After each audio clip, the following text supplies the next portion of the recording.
Hi viewers, welcome to my channel. ఈరోజు మన ఛానల్లోని శ్రీ వల్లభనేని వంశీ గారు ఆయన మీద ఉన్న కేసుల గురించి కొంచెం డీటెయిల్గా డిస్కస్ చేసుకుందాం. ఈరోజు ఆయన దురదృష్టమా లేదంటే ఆయన తరపు లాయర్లు ఏమైనా సరిగ్గా వాదించటం లేదా ఆయన మీద ఉన్న కేసులకి చాలా బలమైన సాక్ష్యాధారాలు ఉన్నాయా? కారణం ఏదైనా సరే ఆయనకి దాదాపు 3 కేసులు నమోదైతే 3 కేసుల్లో ఏ కేసులోనూ కూడా కొంచెం కూడా ఉపశమనం అనేది ఆయనకి దొరకట్లేదు. ఆయన మీద బుక్ అయిన 3 కేసుల గురించి మనం ఇప్పుడు డిస్కస్ చేద్దాం. ఆ 3 కేసుల్లో మొదటి కేసు సత్యవర్ధన్ అనే వ్యక్తిని ఈయన కిడ్నాప్ చేశారని చెప్పి SC/ST కోర్టులో ఆయన మీద ఒక కేసు నమోదవడం జరిగింది.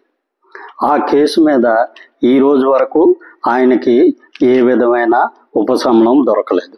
ఆయన ఈ కేసు మీద ముందస్తు బెయిల్ కోసం కోర్టుకు వెళ్ళడం జరిగింది, కానీ ఆయనకి ముందస్తు బెయిల్ ఈ రోజు వరకు రాలేదు.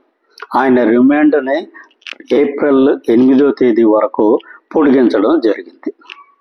ఇక రెండవ కేసు గన్నవరం తెలుగుదేశం కార్యాలయం మీద దాడి చేసిన కేసు. ఈ దాడి చేసిన కేసులో కూడా ఆయనకి ఏ విధమైన ఉపశమనం దొరకలేదు. ఆయన రిమాండ్ని ఏప్రిల్ 9 వరకు పొడిగించడం జరిగింది. ఇక మూడవ కేసు, ఈ మూడవ కేసు ఏమిటంటే ఆయన ఒక వ్యక్తిని బెదిరించి భయపెట్టి ఆయనకి సంబంధించిన 9 ఎకరాల పొలాన్ని 9 ఎకరాల స్థలాన్ని ఆయన కబ్జా చేసి ఆయన పేరుని రాయించుకున్నారని చెప్పి ఆయన మీద ఒక వ్యక్తి కంప్లైంట్ చేయడంతో ఆయన మీద కేసు నమోదవడం జరిగింది. ఈ కేసులో కూడా ఆయన ముందస్తు బెయిల్ కోర్టుకు వెళ్ళారు. ఈ కోర్టు ఆయనకి ముందస్తు బెయిల్ మంజూరు చేయకుండా ఏప్రిల్ 15 వరకు ఆయనకి రిమాండ్ పొడిగించడం జరిగింది. అంటే ఈ 3 కేసుల్లో కూడా శ్రీ వల్లభనేని వంశీ గారికి ఏ విధమైన ఉపశమనం దొరకలేదు. హాయ్ వ్యూయర్స్, ఇంతవరకు ఈ ఛానల్ సబ్స్క్రైబ్ చేసుకోకపోతే ఈ ఛానల్ సబ్స్క్రైబ్ చేసుకోండి. ఈ ఛానల్ అభివృద్ధికి మీరు చేయాల్సిన సహాయం ఇది ఒక్కటే, కొంచెం సబ్స్క్రైబ్ చేసుకొని ఒక లైక్ ఇవ్వండి. ఇక ఈ వంశీ గారి గురించి మాట్లాడుకుంటే ఆయనకి సంబంధించినంత వరకు ఈ 3 కేసుల్లో ఏ విధమైన ఉపశమనం దొరకలేదు సరికదా.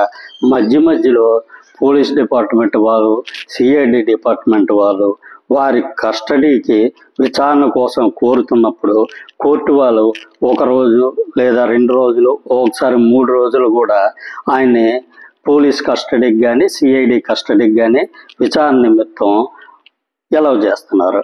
అంటే పోలీస్ కేసుల మీద బెయిల్ రాకపోగా కస్టడీకి విచారణ నిమిత్తం కూడా పోలీసులు అదుపులోకి వెళ్ళవలసిన పరిస్థితులు వస్తున్నాయి.